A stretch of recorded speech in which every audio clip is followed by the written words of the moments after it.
Salut les amis, j'espère que vous avez la forme. On se retrouve aujourd'hui pour l'analyse d'un nouveau projet sur la première brique et un très gros projet à collecter, 1 775 000 €. Le projet se nomme La Confluence. Ça se passe en Ile-de-France et la collecte aura lieu ce jeudi 11 avril à 12 h. Le ticket maximum par investisseur, 50 000 €. Effectivement, il va falloir pas mal d'investisseurs pour collecter cette grosse collecte. Le rendement 11,5%, un petit peu plus haut que la moyenne sur la première brique et une durée contractuelle de 24 mois. Comme toujours, quelques avertissements. N'hésitez pas à faire pause sur la vidéo pour bien lire tout ça. Il y a des risques en crowdfunding immobilier, il faut vraiment que vous le sachiez. Les performances passées ne préjugent pas des performances futures. Je fais cette vidéo uniquement à titre informatif. Voilà, ce n'est que mon avis. Et enfin, je peux partager des liens affiliés avec certaines plateformes parce que j'ai des collaborations commercial avec elle. Alors sur la première brique, écoutez, j'ai investi sur un nouveau projet récemment, c'était lundi matin. Le premier projet, donc 116 000 € d'investissement en cours sur 83 projets, le rendement moyen de 12,28%. Bien sûr, c'est brut, il faut retirer la flat tax. Néanmoins, ce rendement, c'est avec les codes bonus, sachant qu'il y a 2 niveaux de codes bonus sur la première brique. Si vous voulez découvrir la plateforme, il y a un petit lien en description qui vous permettra d'obtenir 1% supplémentaire sur le premier projet, et également vous pouvez utiliser donc sur le projet lors de la souscription ici le code LFL, je vais le saisir pour Liberté Financière Laurent, ce qui vous permettra d'avoir 1% supplémentaire. On était à 11,5, on passe à 12,5. Donc on va analyser maintenant ce projet. Alors bien sûr, comme d'habitude, on regarde la plaquette. Donc l'opération La Confluence se situe à Villeneuve-Saint-Georges dans le département du Val-de-Marne. Le projet consiste en l'achat d'un ensemble immobilier en vue d'y construire 2 bâtiments comprenant 76 logements vendus en bloc au travers d'un contrat de réservation auprès de Séquence, premier bailleur social d'Île-de-France. Donc on est sur la promotion immobilière. Il y aura des remboursements partiels au fur et à mesure des appels de fonds. Donc ça, c'est quelque chose à noter. 15% de chiffre d'affaires, enfin de marge sur le projet. C'est assez conséquent pour la promotion immobilière, c'est plus haut que la moyenne. Et ce qui est très important, c'est que l'opération est pré-commercialisée à 100% auprès d'un bailleur social, Séquence. Donc ça, c'est bien. Je ne sais pas si j'écorche le nom, Séquence, bon, peu importe. Les porteurs de projets, il y en a 3. Ils ont déjà réalisé pas mal d'opérations. Ils font ça depuis 2010, donc ils ont de l'expérience, de l'ancienneté. Donc ça, c'est une bonne chose. Et c'est la première fois qu'ils font appel à la première brique. Sachant qu'on le verra tout à l'heure, ils ont déjà fait appel à d'autres plateformes de crowdfunding immobilier jusqu'à présent. Alors, les intérêts seront payés mensuellement et un séquestre de 3 mois est mis en place lors du décaissement des fonds afin d'assurer les premiers remboursements. On a plusieurs garanties, hypothèque de premier rang, garantie à première demande, donc c'est normal, ils cumulent les garanties vu l'ampleur du projet, délégation de paiement et caution personnelle. Donc on a une hypothèque de premier rang avec une couverture de 83%, donc ça c'est top. 2 GAPD, donc on en reparlera un petit peu plus tard, mais bon, sur 2 sociétés des porteurs, et une délégation de paiement donc de la compagnie assurant la garantie financière d'achèvement permettant donc des remboursements partiels. La synthèse, on la verra à la fin. Donc on est où? On va dire sud-est de Paris. Hop, l'adresse donc 4 impasse Boieldieu à Villeneuve-Saint-Georges. Je reviens ici, on va regarder sur Google Maps. Je dézoome. Paris, Créteil. Donc là, la Seine, j'allais dire la Marne en voyant Val-de-Marne, mais c'est pas ça. Donc là, tout de suite, on peut voir, il y a quand même une voie ferrée. Ça doit rejoindre, c'est quoi la gare ici? Bon, il y a une gare ici. Et après, la grosse gare de Paris, c'est la gare de Lyon? Je sais pas. Vous me direz en commentaire. Je connais pas vraiment le coin. Donc on est au bord des voies ferrées. Donc on le verra sûrement au niveau des décibels. Alors pour avoir regardé la plaquette en amont, c'est toute cette partie-là qui est rachetée et où il va y avoir la construction donc, de quasiment 80 logements. Si on regarde dans la rue, donc ça reste, et c'est ce bâtiment-là, celui-ci, et ça vient jusqu'ici. Donc c'est vraiment assez étroit. J'ai pas vu dans la plaquette la surface achetée. Donc je ne sais pas combien ça fait, je crois, et on le verra. Alors sur DVF, je vais vous le montrer, j'ai regardé si la parcelle avait eu des ventes récemment, non. Mais ici, on est sur une parcelle de 554 m², donc là, je pense qu'en 554, on est sûrement sur du 1500-2000 m². Donc on va construire en hauteur obligatoirement pour faire toute la surface et tous ces appartements. Donc quoi d'autre à dire sur la zone? Pas grand-chose. C'est une 2x2 voies là. Il y a sûrement du passage. Ok, alors on retourne sur la plaquette. On va avoir plus de visuel. Bon, bien sûr, il y a tous les commerces à proximité. La population. Important de regarder ça. Donc Villeneuve-Saint-Georges, j'ai ouvert Wikipédia, donc n'hésitez pas à le faire, hein, vous aussi. 35 000 habitants et l'évolution, donc population, bon ça augmente, hein, pas de souci. On était à 30 000 habitants en 2006, 32 000, 32 000, 35 000, donc là il y a de la demande. Niveau de bruit, 65 décibels, donc je pense qu'ils ont pris en compte donc déjà la 2x2 voies devant et puis la voie ferrée derrière. Nombre d'habitants, donc comme on l'a dit, voilà, 35 000 quasiment. Revenu annuel moyen, alors ça c'est intéressant hein, par rapport aux analyses précédentes. On a fait des projets, notamment Bousca à Bordeaux, 36 000 euros. Là on n'est qu'à 23 24 000 euros. Et la tranche d'âge majoritaire, 0-17 ans par rapport au projet qu'on fait souvent voilà, en région PACA. Souvent, on a entre 50 et 70 ans. Là, on est entre 0 et 17 ans. Donc, la population est bien plus jeune ici. L'environnement, donc ça, ok. Donc, la parcelle de terrain, comme je te l'ai montré. Donc là, ils ont fait une vue en perspective. Donc là, ils vont construire une partie là, si j'ai bien compris. Non, donc ça, c'est une erreur. C'est pour représenter, en fait, les deux bâtiments. Je pense que c'est la maison déjà existante et puis le petit bâtiment ici. Alors, je crois que c'était je ne vous ai pas montré. Ici, c'est un centre médical aujourd'hui. Et là, Assemblée chrétienne, lumière de l'éternel. Donc, tout ça va être rasé. Donc, voilà la perspective du bâtiment. Donc, un rez-de-chaussée, 3 étages, 4 étages. Donc, 5 niveaux en tout. Coupe et façade, ok. Alors, il y aurait un bâtiment devant et un autre bâtiment derrière. Bâtiment A, bâtiment B, c'est ça. Alors, différents plans. Pas de souci. Là, il y a un petit jardin derrière, je pense. On fait entre les deux bâtiments. Le bâtiment A est là. Petit jardin, petit patio. Un peu de verdure également derrière. Et là, je crois que c'est des bâtiments de côté gare, hein, côté voie ferrée. L'emprise cadastrale, et on arrive au bilan prévisionnel donc financier. Alors ce qui est intéressant sur ce projet-là, on prête donc 1 775 000 euros et on voit que le foncier, ici, a été acheté 1 468 000 euros. Donc on a une belle couverture hypothécaire pour la promotion immobilière, hein. C'est rarement le cas comme cela. Après, je me suis posé la question si on ne surachète pas quand même le foncier, 1 500 000. Alors j'ai pas ouvert, j'ai pas fait de recherche derrière, mais néanmoins en regardant sur DVF, je regardais ici la maison 223 000, il y avait une surface de 556 mètres carrés. Alors je me suis posé la question, voilà, si c'était pas acheté un petit peu cher quand même. Vis-à-vis du projet. Alors après, je ne sais pas trop, c'est à creuser, hein. N'hésitez pas à me faire vos remarques en commentaire, sachant, et je ne l'ai pas dit en introduction, que la première brique va faire un petit webinaire ce soir sur le projet, donc ça sera l'occasion également de poser peut-être, je pense que je vais les envoyer en amont, ce type de questions. Donc 16% c'est le foncier, les grosses lignes à travaux, alors 7 200 000 de travaux, c'est monstrueux. Les grosses lignes, c'est le gros œuvre, bien sûr. On a plomberie, ventilation, chauffage. Et après, on a quoi aux alentours de 500 000 d'électricité, 500 000 de menuiserie, quasiment, voilà, couverture, étanchéité, quasiment 500 000 aussi. Puis après, on a des plus petites enveloppes autour de 200 000. Serrurerie, revêtement sol, donc effectivement là beaucoup de choses. Les aléas travaux, bon c'est pas énorme, hein, 5%, on préfère 10%, alors après je préfère un 10% sur le marchand de biens parce que peut toujours y avoir des surprises. Là c'est industrialisé en fait, c'est-à-dire que voilà, il peut y avoir probablement moins de surprises, hein, si l'étude des sols est bonne. Bon, on pourrait y avoir des difficultés, mais on peut pas avoir, enfin peut-être probablement, c'est peut-être une erreur de ma part, mais je pense moins de mauvaises surprises par rapport à du marchand de biens où vous êtes sur des choses, vous allez casser des choses, vous allez découvrir voilà, des problèmes de structure ou autre. Là, on repart de zéro, donc peut-être moins de risques.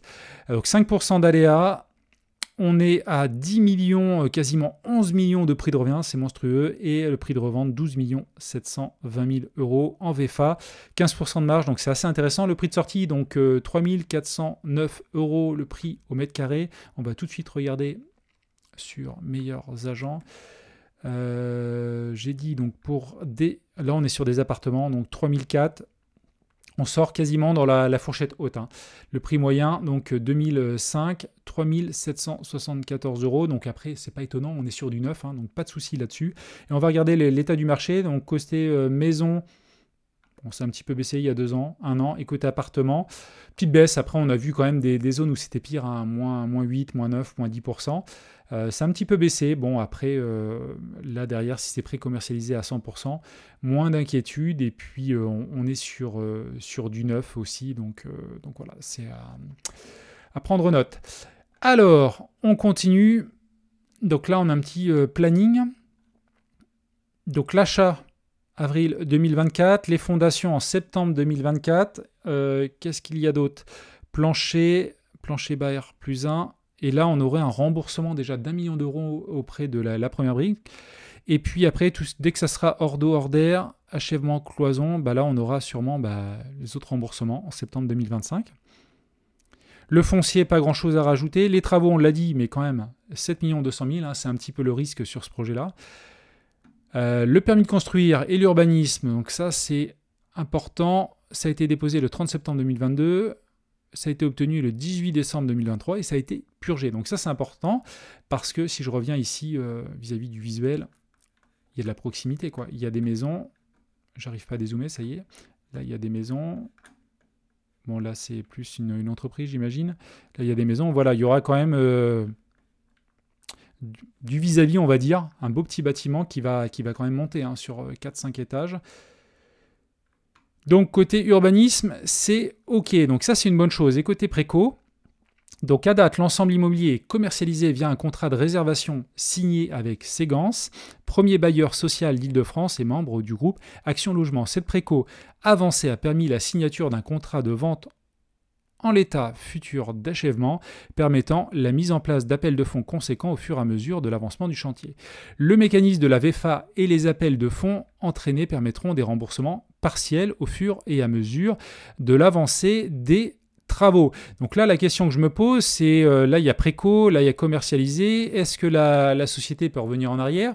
Alors souvent, quand il y a des signatures de compromis de vente ou de promesses de vente, bon, généralement, quand c'est des particuliers, il y a un délai de rétractation. Quand c'est des pros, normalement, il n'y en a pas. D'ailleurs, je vais me le noter, hein, je vous mettrai les réponses, mais concernant cette préco, je veux savoir justement si la société Ségance peut revenir en arrière. Et puis, ça, c'est quand même un élément clé parce que ça peut être préco à 100%, mais si derrière, il y a un retrait de la société dans 15 jours après la collecte, ça posera sûrement souci. Donc ça, on va se renseigner voilà, après la vidéo. Le prix de sortie du marché, j'en ai parlé, donc prix moyen du marché, fourchette haute. Alors moi, j'ai regardé par rapport à la rue. Vous savez que j'aime bien faire cette distinction parce que la première brique regarde sur toute la commune. Mais attention, là, on est dans un endroit, il y a du passage, il y a une route passagère devant.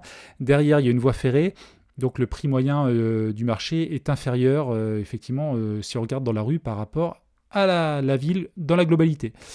Donc ça, ils disent le prix visé est situé dans la fourchette moyenne haute des prix pratiques à une, ce qui s'explique par le fait que nos porteurs proposent à la vente des ensembles de logements neufs. OK là-dessus. Étude de marché, pas de souci.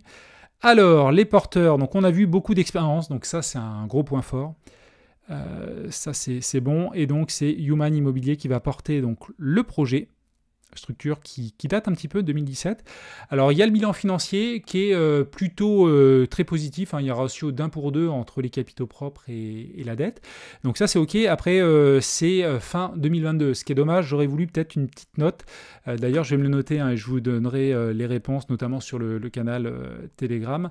Je note mes petites questions pour le webinaire ce soir, mais ce qui aurait été intéressant c'est d'avoir un petit peu un état, même s'il n'était pas validé à 100%, fin 2023. Donc ça, je vais me le noter. Je vous ferai un retour, notamment sur le groupe Telegram. Alors, l'historique du groupe. Donc, c'est une société qui a déjà fait appel à du crowdfunding immobilier. On le voit ici. Donc, ça, c'est sur Razors. 1,3 million. Ici, c'est sur les entrepreneurs. Donc, bon, ils sont habitués, donc ça, c'est une bonne chose. Ce qui me gêne un petit peu, c'est une question, pourquoi ils n'ont pas continué à travailler avec ces plateformes-là? Est-ce que les plateformes veulent peut-être limiter leur exposition avec ce porteur de projet? Donc, ça veut dire que la plateforme multiplie les levées de fonds sur une troisième plateforme de crowdfunding immobilier. Donc là, c'est une petite question que je me pose là-dessus. Après, c'est pas grave vis-à-vis voilà, des comptes de la société, mais c'est juste une petite question. Est-ce que voilà, Raiser, ces entrepreneurs, voulaient peut-être limiter leur exposition, sachant que les projets sont assez récents, un en février 2024, donc toujours un petit peu dans le même coin, là on est dans le 93, là c'est à Vincennes, lui date un petit peu plus, en mai 2023, donc évidemment si on regarde voilà, le reporting sur ces projets-là, les projets ne vont pas être en retard, on n'aura pas beaucoup je pense d'éléments là-dessus, mais c'est à noter qu'il y a d'autres projets donc en cours. Alors les garanties sur le projet, caution personnelle, ça c'est top. Il faut que ça soit présent, c'est au cas où par rapport, voilà, si les deux autres garanties font défaut. Après, on a des garanties à première demande, donc sur plusieurs sociétés. Human Immobilier, il y a également sur Acacia, qui est la société constituée pour acquérir le foncier et réaliser les travaux. Je croyais qu'il y en avait, il y a la holding aussi, AB Group. Donc il y a plusieurs GAPD qui sont prises, donc ça c'est bien. La première brique en fait couvre nos intérêts d'investisseurs et on a l'hypothèque de premier rang, couverture hypothécaire à hauteur de 83%, effectivement on prête 1,7 million et je crois que le foncier c'est 1 million, 1,4 million. Par contre je m'interroge un petit peu sur la surface achetée, je ne l'ai pas vu dans le document, je vais me le noter d'ailleurs, 1500, est-ce qu'on est aux alentours de 1500 mètres carrés? Il faudrait regarder, est-ce qu'on surachète pas? Alors effectivement, derrière le projet se tient parce qu'on va construire énormément de logements, on va générer beaucoup de surface, mais 83%, voilà, est-ce que le foncier n'est pas suracheté? C'est une question que je me pose. Donc à voir là-dessus, on a également des bilans financiers de la holding qui est favorable, tout aussi favorable que l'autre société qui va porter le projet, donc pas de souci là-dessus. Si, le terrain on l'a. Je l'ai ici, donc c'est 2000 m² de terrain. Donc il faut vérifier si ces 2000 m², on est cohérent au prix au mètre carré, donc pour du terrain à construire par rapport à notre prix d'achat. Et vis-à-vis du financement, donc nous on donne 1 775 000 euros. Les porteurs amènent quand même 715 000 euros, donc c'est vraiment top. Ça veut dire que nous, vis-à-vis de l'opération, on prête que 16%. Après, c'est la VFA qui joue son rôle. Les porteurs, 6%, donc en ratio, ils sont quasiment un quart, voire même un tiers de ce que l'on prête. Donc ils se mouillent également, donc je trouve ça pas mal. Et c'est ce qui fait également qu'on a une belle couverture hypothécaire de 84%. Donc ça, c'est plutôt pas mal. Donc voilà, j'ai fait le tour globalement du projet. Donc les points forts, on va revenir sur la synthèse de la première brique. Donc les points forts, commercialisation à 100%. Petit doute, je vais vérifier également sur le contrat, est-ce qu'ils peuvent se rétracter ou pas? Je ne pense pas. Je pense que c'est signé et vu que c'est un professionnel, je pense qu'en termes de rétractation, bien sûr, il y a des engagements, il y aura des étapes à remplir, mais je ne pense pas qu'ils puissent se rétracter. Donc, on va quand même s'en assurer. Santé financière de la société du projet, ça c'est top. Néanmoins, à date de 2022, est-ce qu'en 2023, avec la crise, est-ce que ça ne s'est pas durci un petit peu? C'est une deuxième petite question, donc je poserai la question à la première brique. Mais néanmoins, la santé financière est vraiment bonne, que ce soit sur la holding et sur la société qui va porter le projet. Les GAPD, donc ça c'est bien de les avoir pris également, en plus de l'hypothèque de premier rang. Expérience conséquente du porteur de projet, effectivement, ça c'est un plus.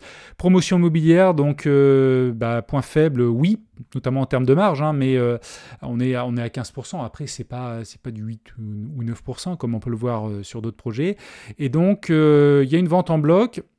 Il y a une délégation de paiement auprès de la compagnie, donc assurant la GFA. Donc ça, c'est un gros plus pour le suivi. On a un paiement mensuel aussi des intérêts, un remboursement partiel au fur et à mesure. Donc ça, on va avoir un suivi. On se met au milieu du projet, puis on va voir ce qui transite, ce qui se passe.